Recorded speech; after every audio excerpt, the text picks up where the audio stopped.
മലപ്പുറം കരിപ്പൂരിലെ വീടുകൾക്ക് എൻഒസി ലഭിക്കാത്ത വിഷയത്തിൽ സർക്കാരിന്റെ ഇടപെടൽ ഒരാഴ്ചയ്ക്കകം പരിശോധിച്ച് റിപ്പോർട്ട് നൽകാൻ റവന്യൂ മന്ത്രി മലപ്പുറം ജില്ലാ കലക്ടർക്ക് നിർദ്ദേശം നൽകി.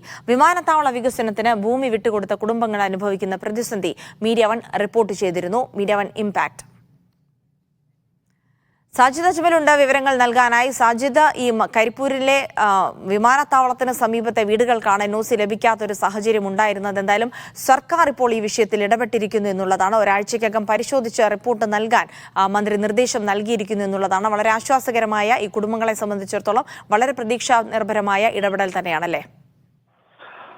ജിൽസി, തീർച്ചയായും കരിപ്പൂർ വിമാനത്താവളത്തിന്റെ റൺവേ നവീകരണത്തിനായി നിരവധി കുടുംബങ്ങൾ അവരുടെ സ്ഥലവും വീടും വിട്ടു നൽകിയിരുന്നു.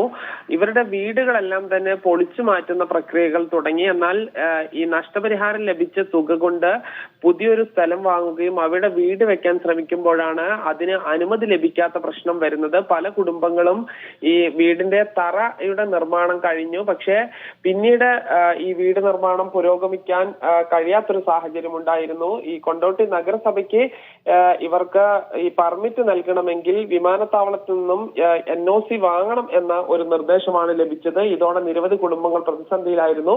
ഈ കുടുംബങ്ങളുടെ ഒരു പ്രതിസന്ധി സംബന്ധിച്ച വാർത്ത മീഡിയ വൺ റിപ്പോർട്ട് ചെയ്തിരുന്നു. ഈ വിഷയത്തിലാണ് ഇപ്പോൾ സർക്കാരിന്റെ ഒരു ഇടപെടൽ ഉണ്ടായിരിക്കുന്നത്. ജില്ലാ റവന്യൂ അസംബ്ലിയിൽ വെച്ച് ഈ വിഷയം ചർച്ചയ്ക്ക് വരികയും MLA മാർ ഉൾപ്പെടെ ഈ വിഷയം ഉയർത്തുകയും ചെയ്തു. ഇതോടുകൂടി റവന്യൂ മന്ത്രി ഈ വിഷയത്തിൽ അടിയന്തരമായി ഇടപെടാൻ തീരുമാനിച്ചു.